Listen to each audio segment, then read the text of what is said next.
Diyos, salamat po sa kabutihan mo. Ang buhay kong ito'y iyong binago. Ang dati kong buhay, puno ng dusa. Dahil sa'yo, Diyos, nabuhay ang pag-asa. Di ko maihayag taos pusong pasalamat sa biyaya mo na aking natatanggap. O Diyos, salamat po sa pag-iingat mo at sa tagumpay na aking natamo. Sa lahat ng araw, pumipig ko'y ikaw. Salamat, O Diyos, sa iyong kabutihan.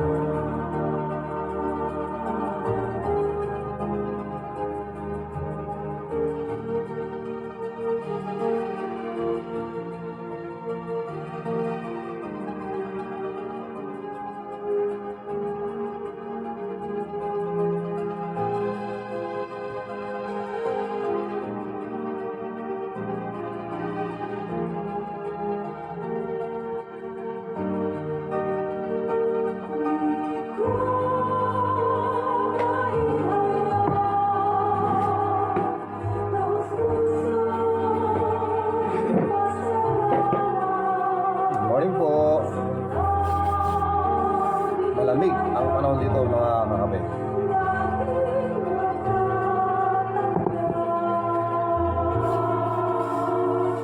O Diyos, salamat po sa pag-iingat mo at sa tagumpay na aking natamo. Good morning po sa ating lahat. Welcome po sa ating programa, Morning Coffee Devotion. Salamat po sa inyong lahat. Purihin ang Panginoon. Salamat sa Diyos. Salamat, O Diyos, sa iyong kabutihan. Kape po tayo. Ang lamig po dito mga kakape. Salamat, O Diyos, sa iyong kabutihan.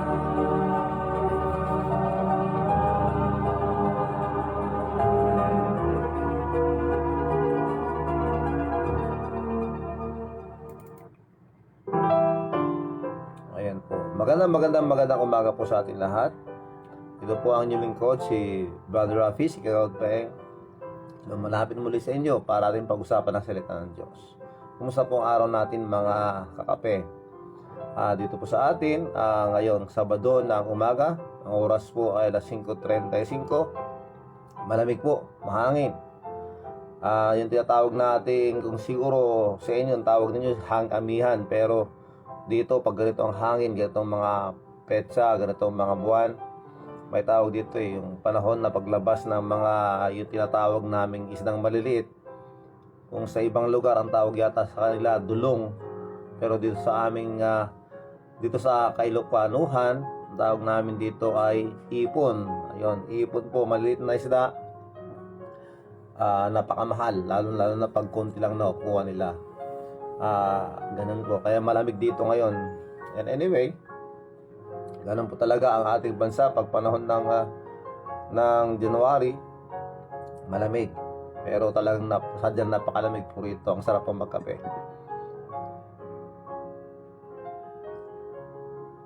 Opo, good morning po sa ating lahat.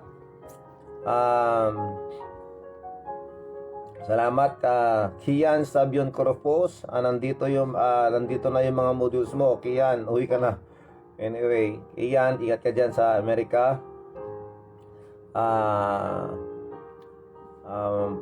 Suportahan mo lang ang iyong nanay.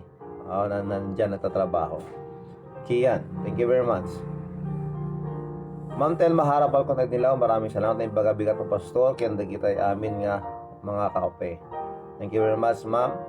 Ma'am Bel Guillermo, dyan po sa Spain. Maraming salamat po. Ingat po kayo dyan. Uncle Arnel Valeriano, good morning po. Aunt Elena.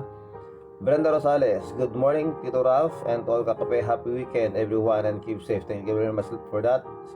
Of course kay Judy, Brenda and Judy Rosales. Manang Kuya Reyes, naibang Aldao yu dita Hawaii. God bless you. Anad kayo dita. Ayan po. Manang Madeline A. Reynon, thank you very much. Tas Yuzam. Ayan. Thank you very much, Ma'am Taz. God bless you po. David Ascension Maningas Jr. Good morning and thank you very much. God bless you. Maraming salamat. Cash Flow Release Asuncion dyan sa Canada. Maraming salamat. Los Biminda Asuncion Gonzales. Maraming salamat, Manang. Blessed morning there once again, Cash Pastor and to everyone. Thank you very much, Cash Flow Release Asuncion. Merited Dedet Maningas dyan sa Pasig, of course, kay Manang Merling, kay Neneng, kay Diyong, kay Damer, kay Aiko, kay Merdi, lahat na kayo dyan. God bless you. Ingat kayo palagi dyan. And of course, kay Parang Richie dyan sa Pasig City. Laika Asuncion, good morning, Laika. Good morning. Rizalito Lopez, Manang Ito, maraming salamat. And of course, kay Ma'am Flores, God bless you po. Okay, good morning, Sisi. Sweetie Jenny Regasa. Hope you are in the best of your health. Not only for now, but even the days to come. Keep safe, sweetie, and God bless. Yan. Ang mensahe para kay Manang Jenny, kay Ma'am Jenny Regasa from Cash Flow Luis Asuncion. Good morning. Sherry Sampayan, naging bag ng malimut dita. Canada, of course, kay Gary. Lahat ng kasama niyo dyan. Andres de los Santos din na malamig na umaga po, talagang malamig ngayon. Okay, salamat sa Panginoon sa araw na ito. Muli gusto pong patiin ng bawat sa atin na magandang umaga sa ating lahat, magandang tanghali dyan po sa Hawaii, magandang hapon po dyan sa Canada, magandang gabi po dyan po sa England, sa Kent, po sa Sunderland, pati na rin po sa Switzerland, Norway, isama na po natin yan. At dyan po sa Spain, magandang oras po sa inyo at magandang madaling araw o ating gabi dyan po sa KSA sa UAE, Dubai, sa Daman, sa Oman, dyan po sa Riyadh, dyan po sa Qatar. Maraming salamat po sa inyong lahat na mantabay sa ating pong programa, pati rin sa Asia. Maraming salamat po. Ating pong ibigay, ating pong i-offer ang ating pong gawain ngayong umagang ito. Sa mamagitan po ng panalangin, tayo po ay manalangin na mga kakape. Our gracious Heavenly Father, maraming salamat po sa umagang ito. Kami po ay humihingi sa inyo, Panginoon, ng kapatawaran sa lahat po ng aming mga nagawang kasalanan.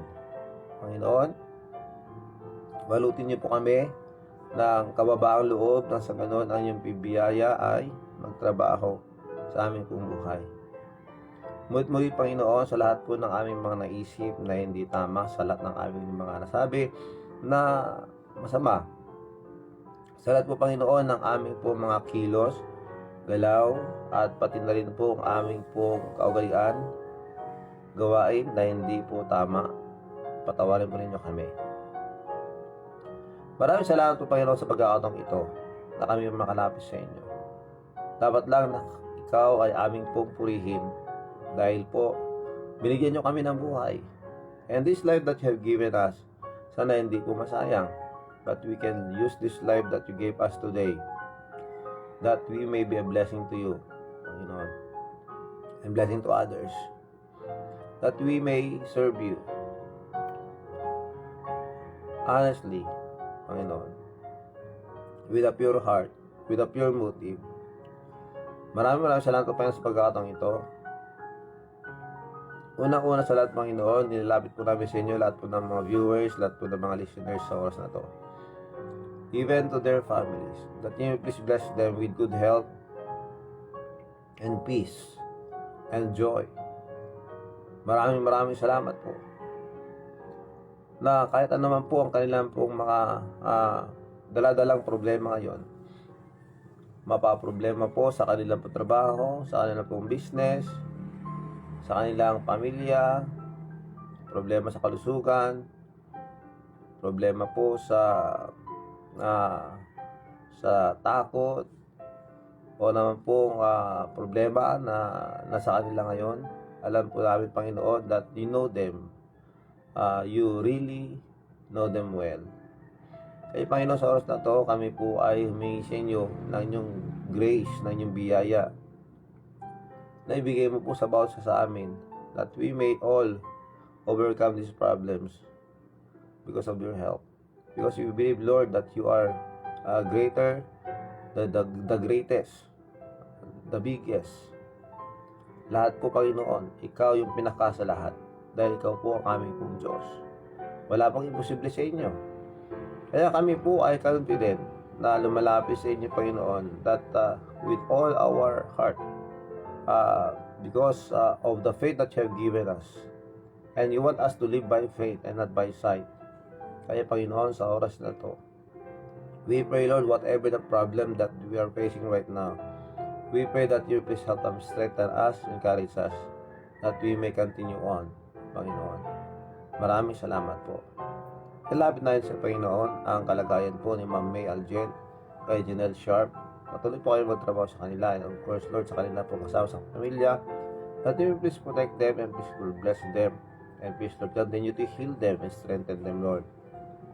Complete recovery po para kay Sir Nemesio Alipio Jr., kay Auntie Marilyn Raka Alonso, kay Manong Rafael Ragasa, Ilyong Asuncion, Chiki Alonso, LD Alonso, Manang Irene Laporte, Trinidad Cabigon, Geraldine Manuel, at ganoon din po, Panginoon, kay Sir Alcaraz, kay Sir Ernesto Jose, sa kanilang pong kalagayan ngayon, that you may please strengthen them, and please, Lord, help them to recover completely faster, Lord. Maraming salamat po. At nilapit mo na po sa Panginoon si Natalie Cheng sa kanyang kalagayan. And we pray also, Lord, that you may please provide their needs.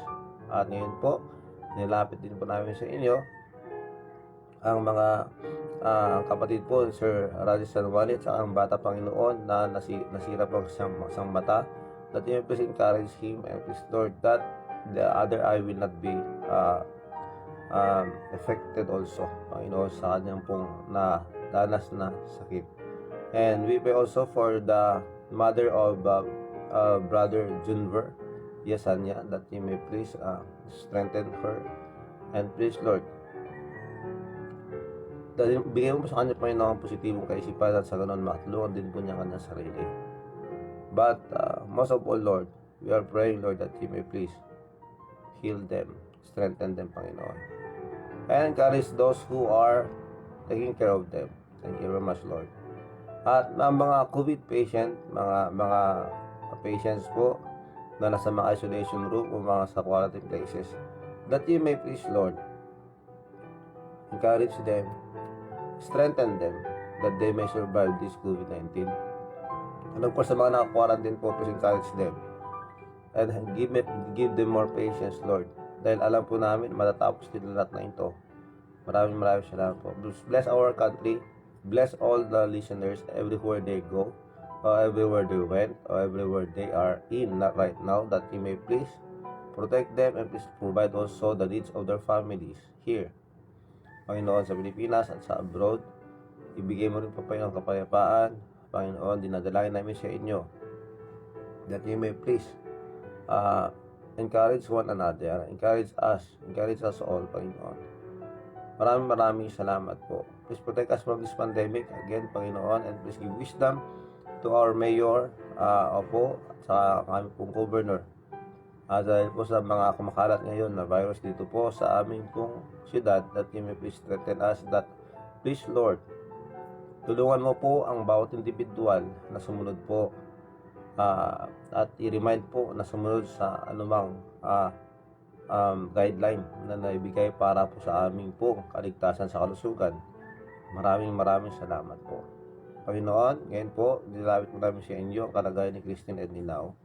Sa kanyang pong training, sa training ground, that you may please, Lord, help her, encourage her also, that she will be given a chance, Panginoon, another chance, na matapos po niya ito, at give her that strength that she need for the training, and of course, bless her family, and please provide her needs. Maraming salamat po, Panginoon. And we know that everything that was done was for our lesson.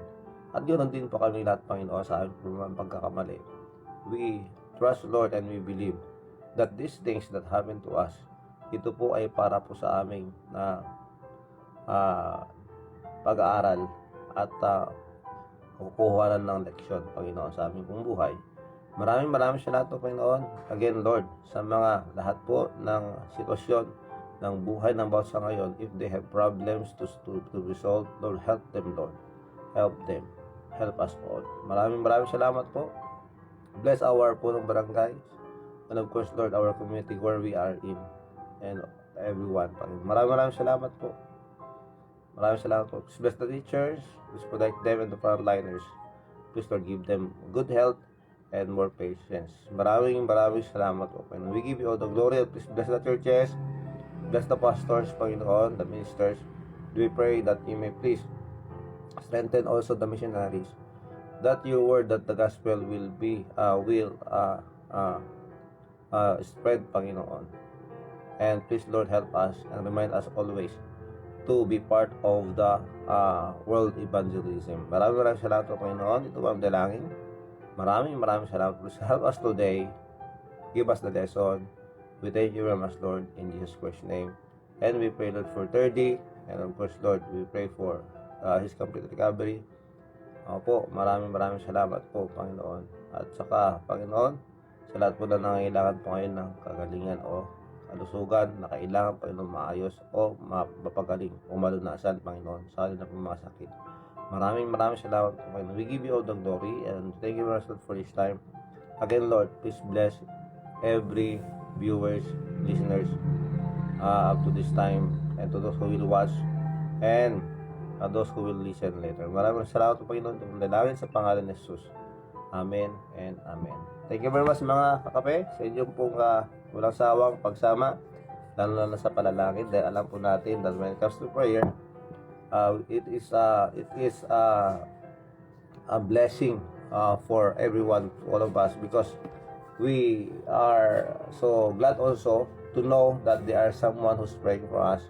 And thank you very much for your prayers, that God is answering your prayers, especially your prayer to me. Maraming salamat sa inyong pong panalangin, sa inyong pong lingkod. Opo. Kahapon po, ang pinag-usapan po natin ay patungkol po sa kay Abraham. Kay Abram. At saka si Lot. Yun. Na nag-survey po tayo kung ano po nangyari sa kanya. Anong sabihin nun? Ating po binalikan ng history patungkol po magmula po sa creation hanggang dumating kay Cain, kay Noah, hanggang dumating kay Abram. Opo. Dumating kay Abram, at pag-usapan natin kahapon, mga kapatid, that Abraham siya ay pinili ng Diyos na maging father of all nations. Opo, si Abraham. Pero nagkaroon po ng problema, di ba? Pero hindi po yun ang ating pong binigyan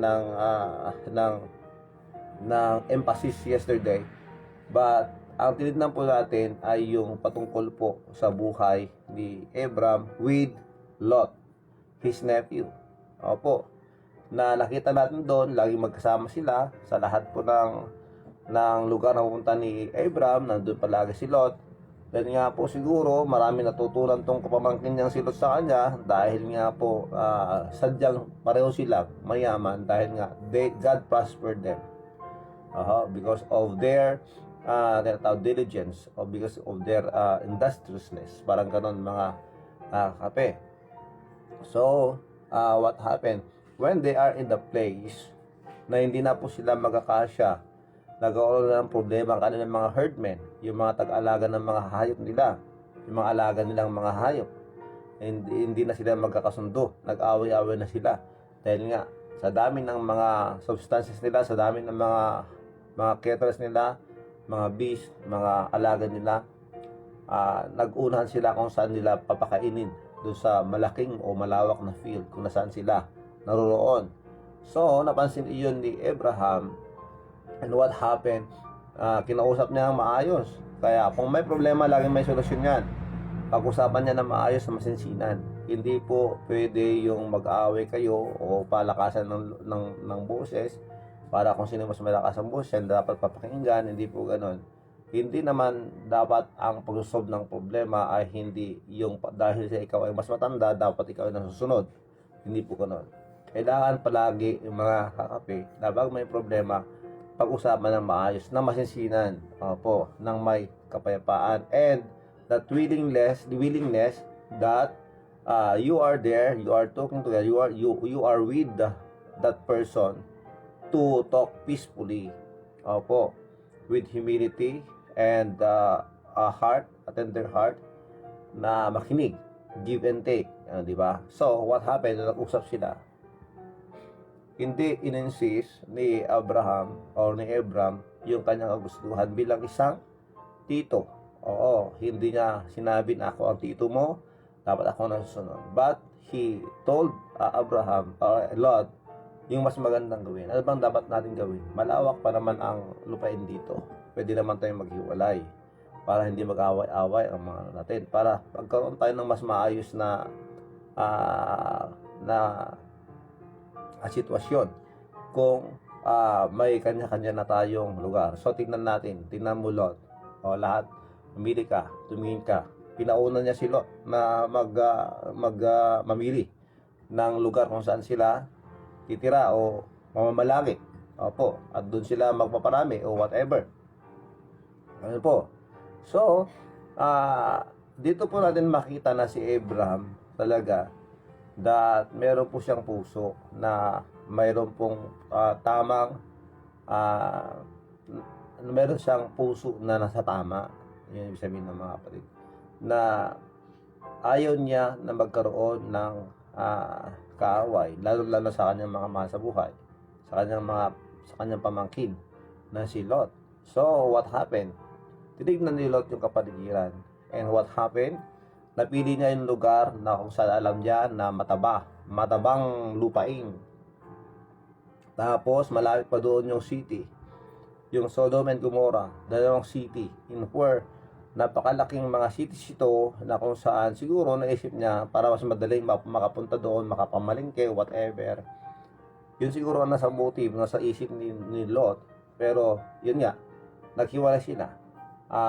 At ang sinabi ng Diyos kay Abraham, tingnan mo ngayon, ang lahat na makita mo sa silangan, sa timog kanluran at sa hilaga, lahat na makita mo, lahat na matatanaw mo, sa iyo na yan.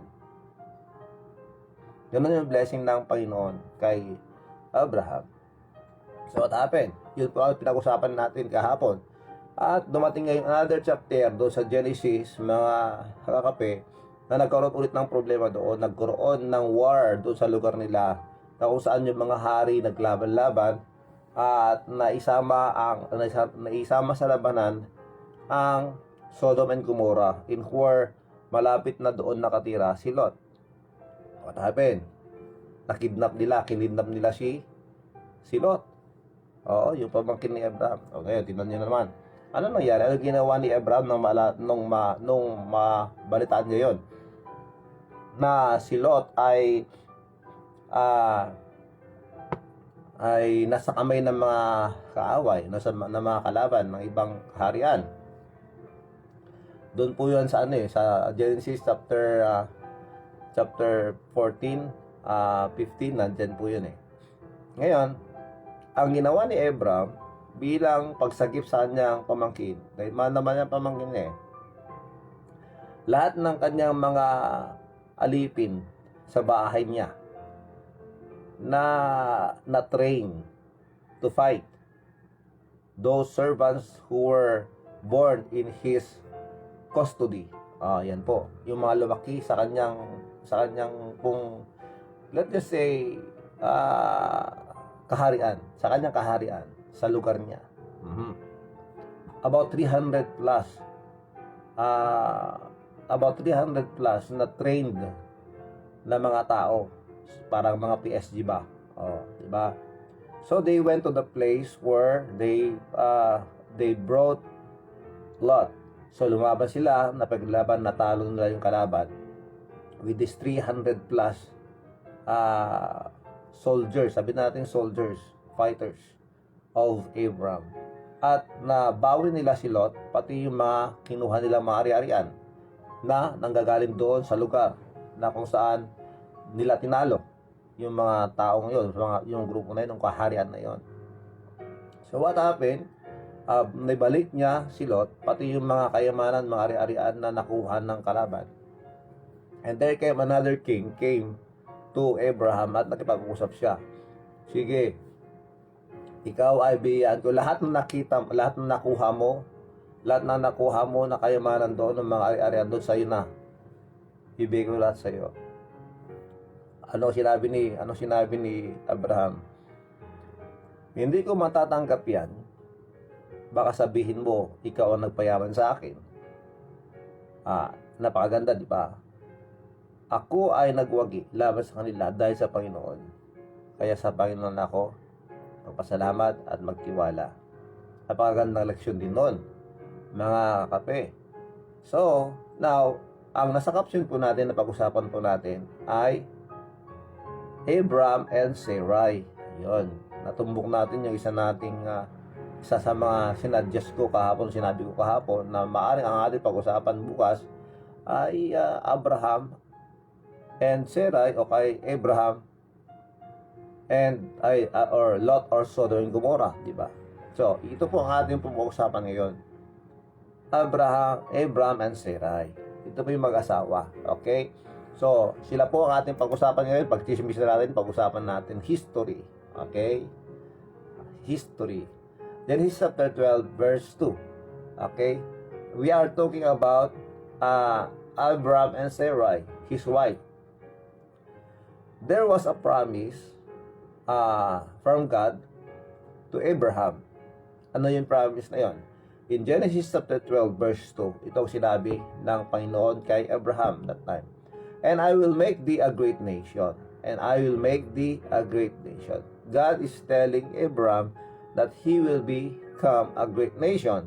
And I will bless thee and make thy name great, and thou shalt be a blessing. Ito po yung sinabi ng Panginoong Diyos, ng Diyos kay Abraham. This is a pangako. It is a promise to Abraham that Abraham will be a great nation. Sandali lang po sandali lang po. Babalik ako. Sandali lang po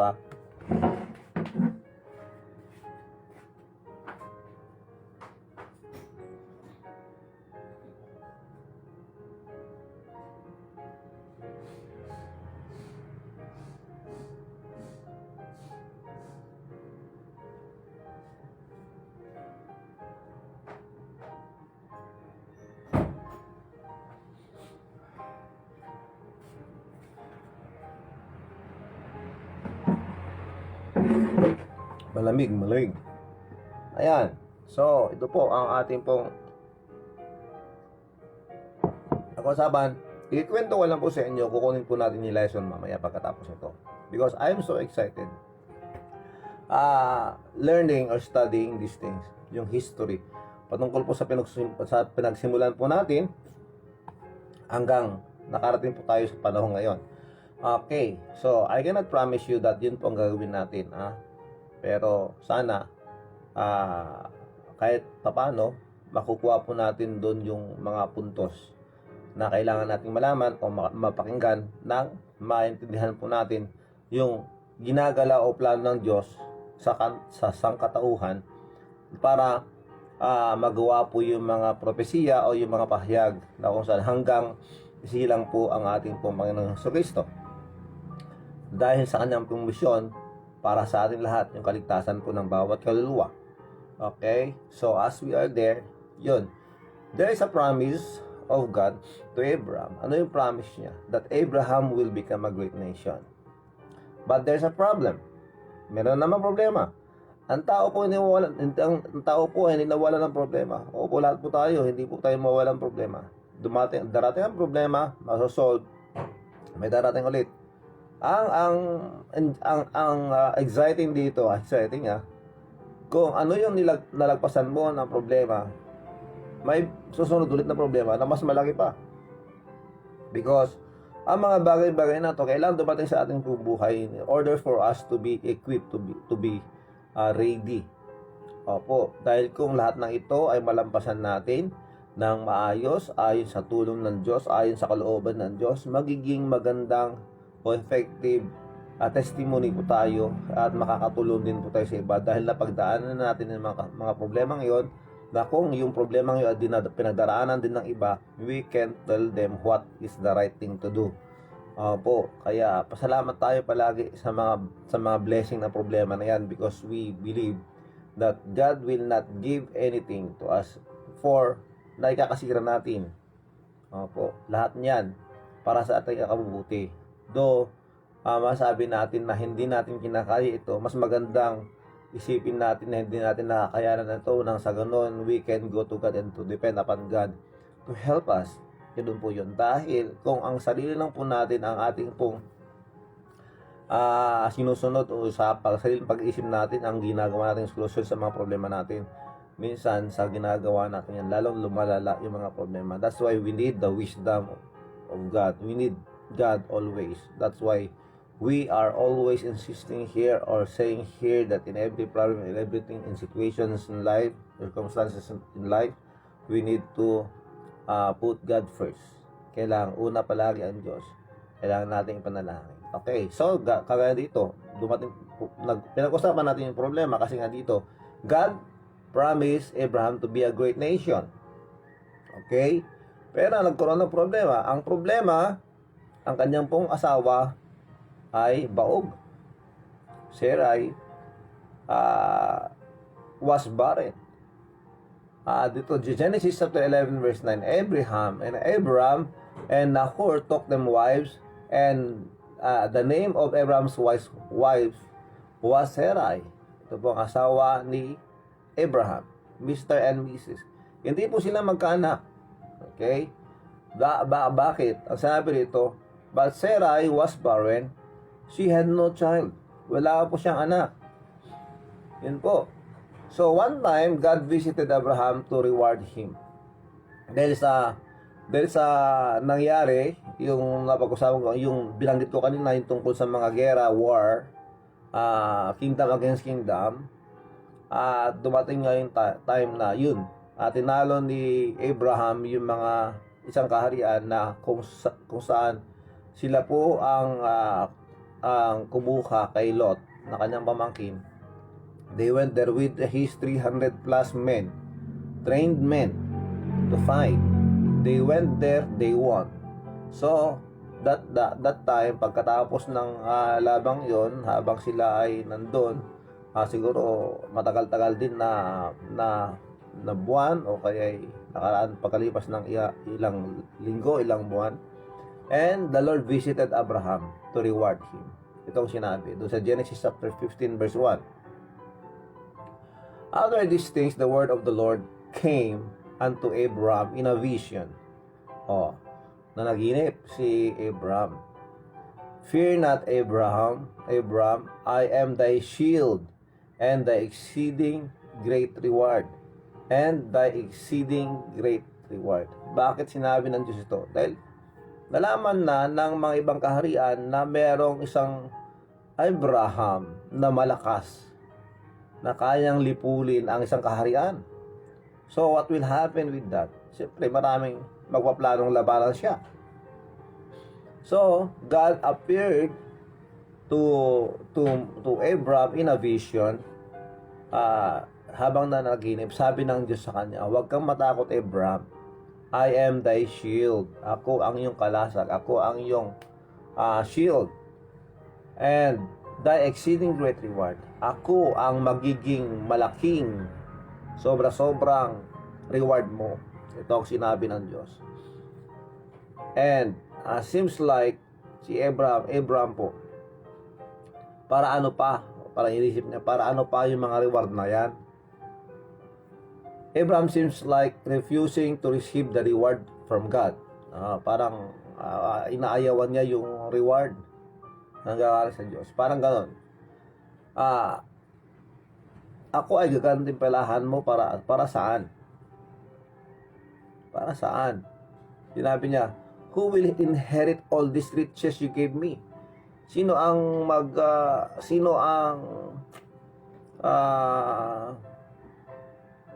tawag dito, nawala ang aking Tagalog. Sino ti or Ilocano, kahit Ilocano nawala na rin. Who will inherit? O, di ba? Sino ang kukuha lahat ng ito? Sino ang ano ba 'yon? Inherit? Kahit Ilocano nawala ako, na blanco po ang utak ko. What is the right word for that? Will you please help me? Inheritance. Tawid. Tagalog? Mana. O yun, mana. Thank you very much, mga kape. So, sa lahat ng mga reward na ito, sa lahat ng mga pagpapala, sa lahat ng gantimpala na binibigay mo sa akin, Panginoon, sino ang magmamana nito? Sino ang magmamana? Bakit? Dito, sinabi dito sa Genesis chapter 1, verse 2, itong sinasabi. Yes, mana, maraming salamat po. Sino ang magmamana? Ayun, sa Genesis chapter 15, verse 2, itong sinasabi. And Abraham said, Lord God, what will thou give me? Ano ang ibibigay mo sa akin, Panginoon? Seeing I go childless, wala akong anak. Di ba mayroong pangako ang Diyos? May pangako ang Diyos. Ang pangako ng Diyos, maging great nation si Abraham. And Abraham believed God. But when these things come past, dumating yung mga panahon, lumipas ang mga panahon, ang sinabi ng Panginoong Diyos sa kanya, I will be thy exceeding great reward. Sabi ni Abraham, paano mangyari ito? Sino magmamana sa lahat ng mga yamang binigay mo sa akin? Anong ibibigay mo sa akin? Wala akong anak. Sino ang magmamana? Yung head of, yung ulo ng aking mga servants, yung leader ng aking mga servants. The steward of my house is this Eliezer of Damascus. Yung ba ang magmamana ba lahat ng aking arian dito ay ang aking servant, ang aking alipin na si Eliezer? Wala akong anak, Panginoon. Paano? Ahan ko pa ang reward mo. You made me rich already. O di ba? Problema nga yun. Parang sinasabi, para saan pa magtrabaho na magtrabaho? Para saan pa na ang kayamanan kong ito wala namang magmamana? Di ba? So, humanly speaking, di ba? Ganun ang kaisipan ni Abraham. Now, and Abraham said, Behold, to me thou hast given no seed. Dahil wala akong anak, Panginoon. And lo, one born in my house is mine heir. So, lahat na mga sinilang dito ay sila yung magmamana. So, parang sinasabi ni Abraham na lahat ng kanyang mga alipin, lahat ng mga sinilang doon, isama na natin yung 300 men, 300 trained, amen, for 300 plus na yung kasama niya na pumunta doon sa isang kaharian na sinupil, tinalo yung isang kaharian. Sila ang sinilang dun eh. So sila ang magmamana. Yun ang sinasabi ni Abraham. Ni Abraham. God told Abraham that his own seed will inherit his riches. So sinasabi ng Diyos sa kanya, hindi sila ang magmamana ng kayamanan mo at lahat ng sa iyo, Abraham.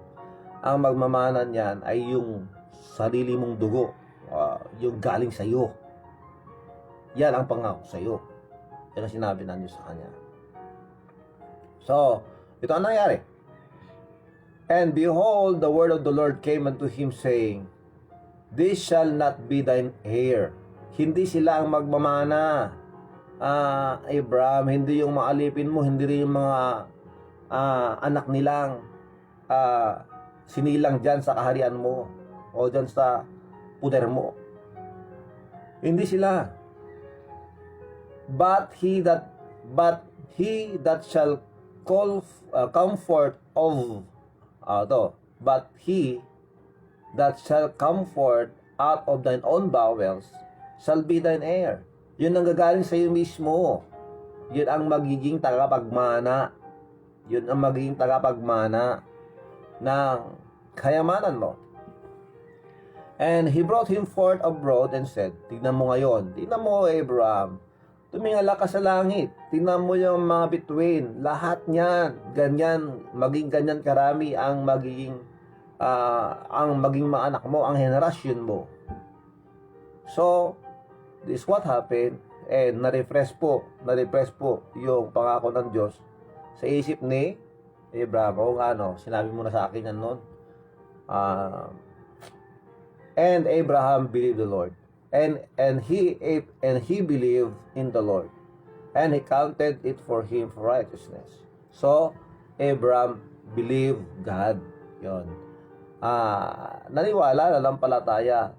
Abraham trusted God sa sinabi niya. Okay? So, sino ang magmamana? Ang magmamana, hindi yung mga alipin niya, hindi si Eleazar, hindi rin yung mga sinilang doon sa kanyang kaharian o kanyang poder na mga anak ng mga alipin niya. Hindi sila ang magmamana. In our case, 'di ba? Ganoon talaga ang isip ng mga tao. Kung sino yung nag-alaga sa akin, sila lang magmamana lahat ng aking kaharian dahil sila lang ang concern sa akin, parang ganoon. But the Lord God told Abraham na hindi po galing sa kanila ang magmamana sa kanyang kaharian, sa kanyang ari-arian, sa kanyang kayamanan, but nagagaling sa kanya. And God reminded him like the stars in the sky, ganoon po karami ang kanyang maging mga anak. I mean, Henry, in his generation, his own generation, his own line, tawag dito, lineage, parang ganon, mga kakape. So, yan nga. God reminded Abraham to make him a great nation, and it will be from his own bowels or seed. But the problem was, ito na naman ang problema. Sarah, his wife, was barren, di ba? Nandun yun nakasulat So, what happened? Doon tayo sa Genesis chapter 16 na. Okay? Sa Genesis chapter 16, ito nangyari. Now, Sarai, Abraham's wife, Abraham's wife, bare him no children. Walang anak. And she had a handmaid, an Egyptian, whose name was Hagar. Pag sinabi ko kasing Hagar, parang Haggard. Sasabihin ng mga magaling mag-English dyan, hey, it's Hagar, not Hagar. Diba? May mga ganong mga tao magaling anyway, magaling mag-pronounce pronounce ng mga words. Okay. So, and she had an handmaid. So, si Abraham, yung kanyang asawa na si Sarai, hindi siya nabubuntis. Pero merong katulong yaya itong si Sarai, ang isang Egyptian, maitim na babae, taga Africa, taga Egypt, yung yaya ni ni Sarai. Ang pangalan niya si Hagar. Okay? So what happened? What happened? Gustong magkaanak ni Sarai, pero hindi nabubuntis. Baog nga eh. Nag-suggest si Sarah ngayon. Ano yung suggestion ni Sarai? His wife suggested to Abraham to sleep with her maid. Grabe. Ito na yun. SPG po tayo ngayon ha. We are in the history. SPG tayo ngayon. So what happened? His wife suggested, Sarai suggested to Abraham to sleep with her maid and to have his own baby as theirs. Para pag mabuntis, ganitong gawin natin para natin. Tabihan mo si Hagar, ang aking yaya, at yung ipagbubuntis niya magiging anak ko. Parang ganon. Yung usapan. Grabe. Okay. So what happened? Itong si Abraham naman naniwala. O baka ito na siguro yung kasagutan ng Diyos na magiging tagapagmana. Yun na. Mga kape. Genesis chapter 16 verse 2. And Sarai said unto Abraham, Behold, the Lord hath restrained me from bearing. Dahil ang Diyos hindi niya ako pinapayagang mabuntis. Yun na, nag-conclusion na kagad eh. Diba may pangako ang Diyos kay Abraham na maging great nation, and it will be from his own bowels, his own seed. Kaya naisip din ni Abraham nung sinabi ni Sarai, dahil hindi ako pinapayagang mabuntis ang Panginoon, nakikiusap ako sa iyo, Abraham, sabi ni Sarai, ang kanyang asawa, go in unto my maid. Tabihan mo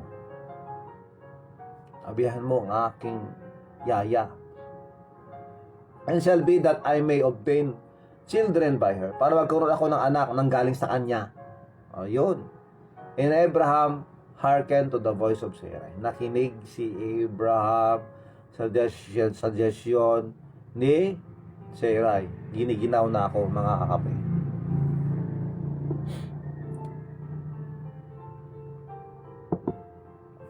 Sarap magkape. So what amen? And Sarai, Abraham's wife, took Hagar, her maid, the Egyptian, after Abraham had dwelt 10 years in the land of Canaan, and gave her to her husband, Abraham, to be his wife. Ano nangyari? So, naging second wife na niya, si Hagar. Si original, si Sarai, walang anak. Ngayon, ibinigay niya ang kanyang yaya na maging pangalawang asawa ng kanyang asawa. So, naging second wife ni Abraham si Hagar. And he went in unto Hagar. May nangyari sa kanila at siya nabuntis. And when she saw that she had conceived, his mistress was despised in her eyes. Ito nangyari. Hagar became Abraham's wife, and she gave Abraham a child. Nabuntis si Hagar.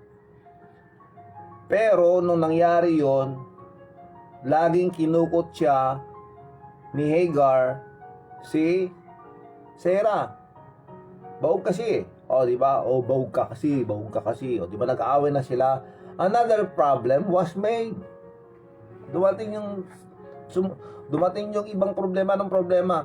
Ito ay laban, quarrel in the house of Abraham, Sarai versus or against Hagar.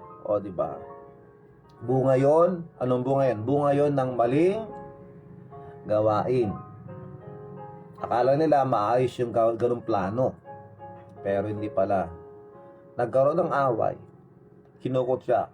Naging underdog na tuloy siya, si Sarai. Wala siyang anak eh. Di, yakansawan ng isa. Baren ka kasi. Wala kang mabibigay na kasiyahan kay Abraham. Ganyan-ganyan. Lumaki na rin ang ulo ni Hagar, pangalawang asawa na eh. Ano nangyari? Siguro sa inyo may mga sinasabi kayo dyan. Hindi nyo lang may comment. Okay. Ito nangyari. So nagkaroon ng away. And Sarai said unto Abraham, my wrong be upon thee. Nagkamali ako, Abraham. Tangin na sa aking suggestion sa'yo. Nagsisi din si Sarai. Ano nangyari? So sabi ni Abraham, ikaw ang magdesisyon, yaya mo siya. Anong gusto mong gawin? Pinalayas si Hagar kasama ng bata, kasama ng sanggol. At ano nangyari yon? Ano ang naging sitwasyon? Pinalayas dahil laging inaaway ni Sarai si Hagar. Lumayas siya. And the angel of the Lord found Hagar in the wilderness. Yun nga yun. Dahil umalis siya, siyempre, galing kay Abraham yung punla na kay Hagar. So, dinala ng isang anghel, the angel of the Lord, naghanap siya ng isang fountain para kay Hagar. Para meron siyang inumin. Para lumakas. And the angel said unto Hagar, saan ka nang galing? Saan ka pupunta?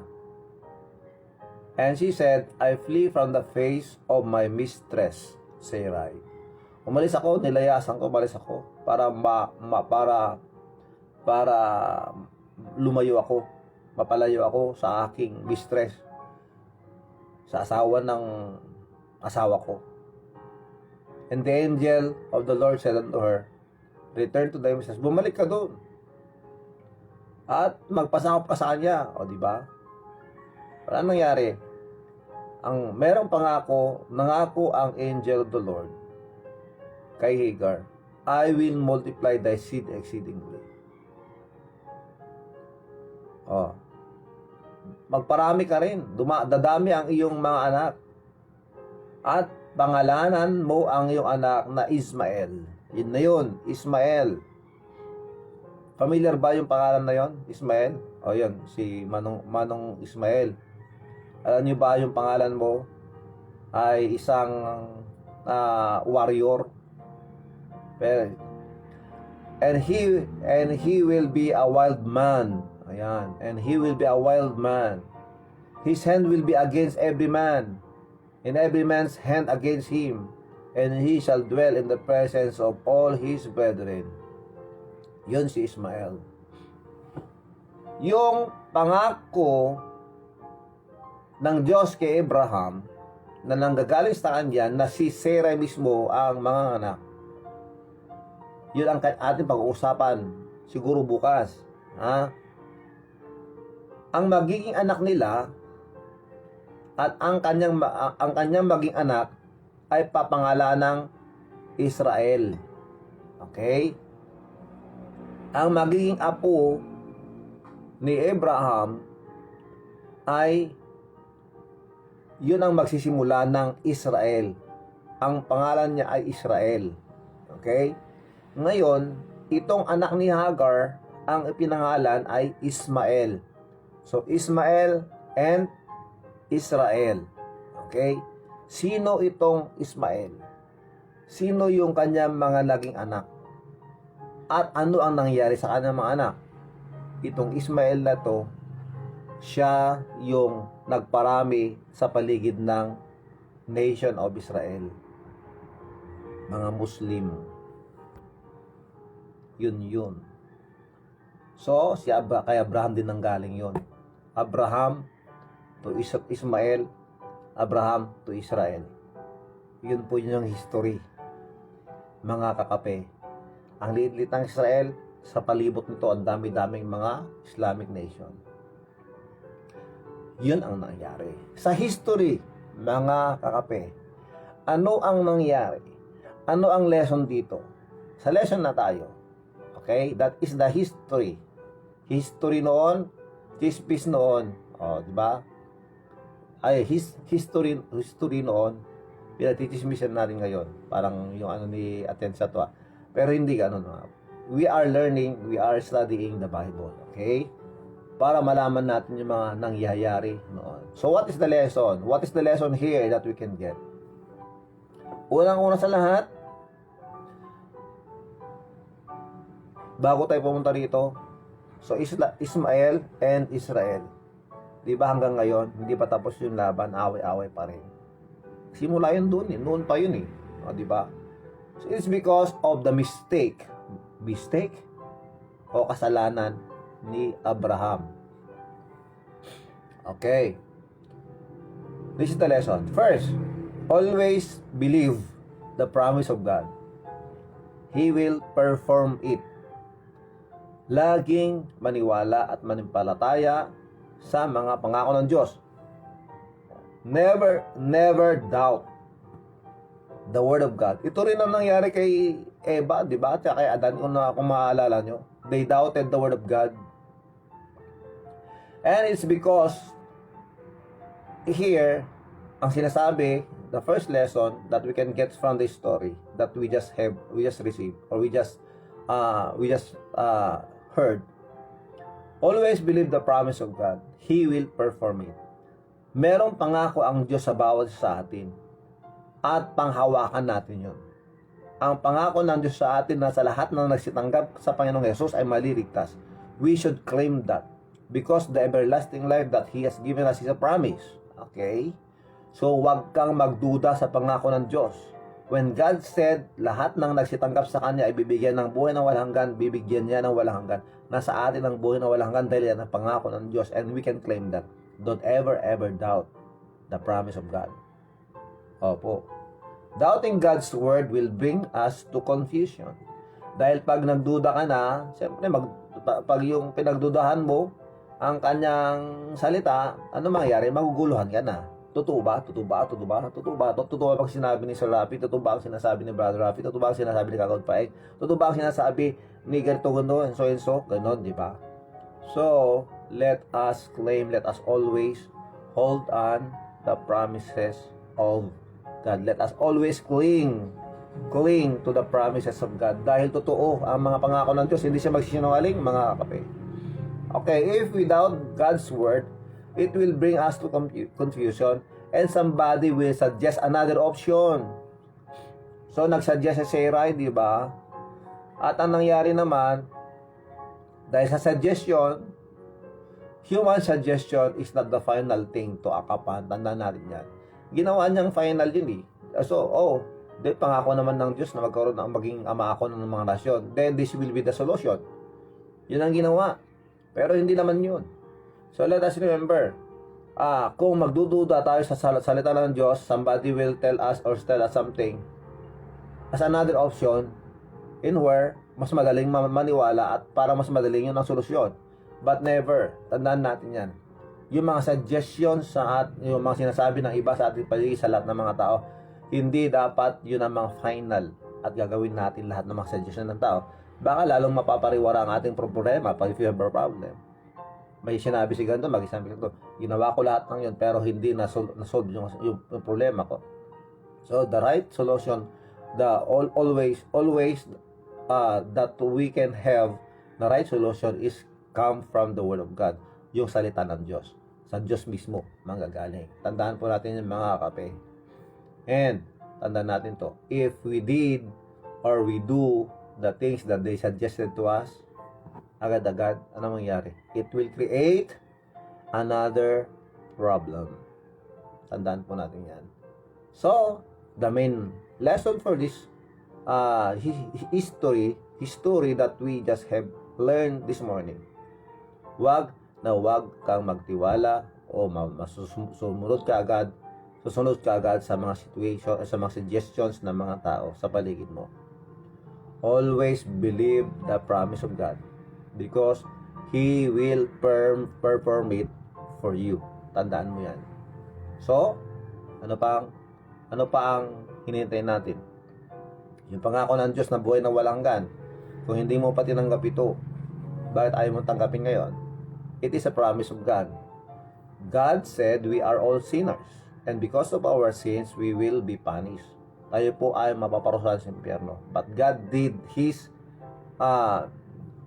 did the solution, gave the solution. And the solution is none other than the Lord Jesus Christ. Only Jesus can save you. Only Jesus saves. Si Jesus lamang ang daan, ang katotohanan at ang buhay. At sa lahat ng magtiwala sa Kanya at tatanggap sa Kanya ay magkaroon ng buhay ng walang hanggan. Would you want to accept the Lord Jesus Christ in your heart right now? If you did not ever did this before, why not open your heart today and ask Jesus Christ, invite Jesus Christ in your heart and receive Him as your Lord and Savior? Why not pray? Manalangin tayo. If you want to receive the Lord Jesus Christ, why not pray with me? Sabi mo, Panginoong Jesus, makasalanan ako. Ako ay mapaparusahan sa impyerno.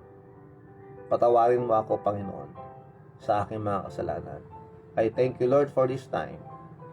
I will accept you. Tinatanggap kita bilang aking Panginoon at tagapagligtas. Maraming salamat po sa kaligtasan at sa kapatawaran. Maraming salamat. Ito ang dalangin sa pangalan ng Jesus. Amen. If you did that, congratulations. Just believe the word of God and He will perform it. He will do it. Every promise that He made us, He gave us, He will do it. Praise be the Lord. Praise God. Praise God. Tayo patuloy naman manalangin. Dakila namin Diyos. Thank you very much, Lord. Please bless all the viewers. Bless all the listeners. Maraming salamat po, Panginoon. Please, dinadalangin namin sa Panginoon that you may please help us always and remind us always in everything and every lesson that we have heard, that ito po ay maging parte ng aming buhay, that it will strengthen us to face another day as we are serving you, serving others, serving with humility. Maraming salamat po, Panginoon. Thank you very much. We give you all the glory for what you did today, this morning. Please help them, please protect them as they go to work, at saka sa mga business, sa mga naghahanap ng mga trabaho, please bless them, Lord. Maraming salamat po. Please, Lord, protect us from this pandemic. Maraming salamat po. Bless all the birthday celebrants. Bless them with good health and more birthdays to come. That they may use this new chapter of their life serving you also. Maraming salamat po. We thank you very much. We ask all these things in Jesus Christ's name. Amen and amen. We'll play now the birthday song, mga kakape, for the birthday celebrant for this morning, for this day, January 9, 2021. Maraming salamat po sa inyong lahat. Happy birthday kay Jane Madela. Happy birthday kay Sherwin Labayo Tolero. Sherwin Labayo Tolero, happy birthday. Kay Ronald Dumabaw Juan. Kay Raquinho Emmanuel. Kay Ronald Juan. Kay Jessica May Caluya. Jessica May Caluya, happy birthday sa'yo. Kay RJ Ngayan. RJ Ngayan, happy birthday. At saka kay Ma'am Jana Ilostrisimo. Kay Ma'am Jana Ilostrisimo, happy birthday sa inyong lahat. Marami pang birthday ang abutin mo. Happy birthday to you. Ulitin ko po, happy birthday kay Jane Madela, Sherwin Labayo, Ronald Dumabaw Juan, kay Raquinho Emmanuel, kay Jessica May Caluya, kay JR Ngayan, CSU, at saka kay Ma'am Jana Ilostrisimo. Happy birthday sa inyo. God bless you all. Thank you very much. Happy birthday. Happy birthday. Happy birthday to you. Maligayang bati. Maligayang bati. Maligayang bati sa'yo. Nawa'y tuwing birthday mo, ikaw ay maligaya. Katulad ngayon, mukha mo'y masaya. Sana'y marami pang birthday ang abutin mo.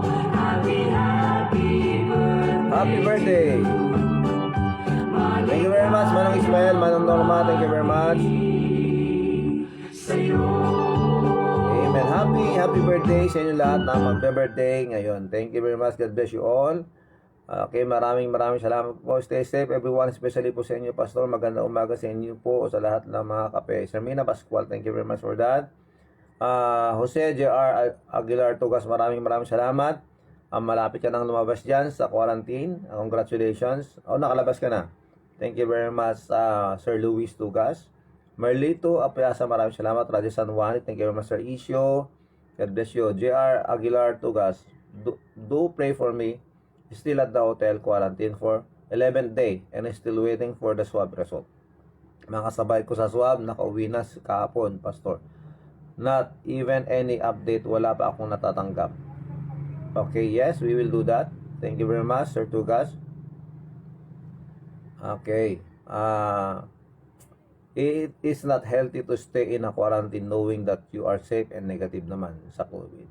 Totoo yan, pero kailangan natin magtsaga, Sir Tugas, dahil ito pang protocol. Though, some violated this, never mind them. Panalangin na lang natin. Basta sumunod lang tayo sa protocol o sa guidelines. Maraming salamat, sir, sa inyo pong pasensya. Maraming salamat. Thank you very much. Ma'am Marilyn Obayro Totar, maraming salamat po. Thank you very much. Manong Edwin Agkawili, Janina Abukay sa Hagon, maraming salamat po. Manang Mirna Munoz, ako sa lahat na nag-suggest kanina, nagsabi kanina yung sa tungkol sa mana, maraming salamat. Malin Castillo Alonso, maraming salamat. Charles Justin, Chairman, maraming salamat. Ang ski chairman po namin. Romaldo Riverte Bar, maraming salamat. And of course, kay Jinky, Joan Raynon, ma'am, thank you very much. God bless you, teachers. Sir, Susan Pascual, Andy Ramos, Jeff Alonso, maraming salamat, Uncle Andy. Janet Luis Joaquin, maraming salamat.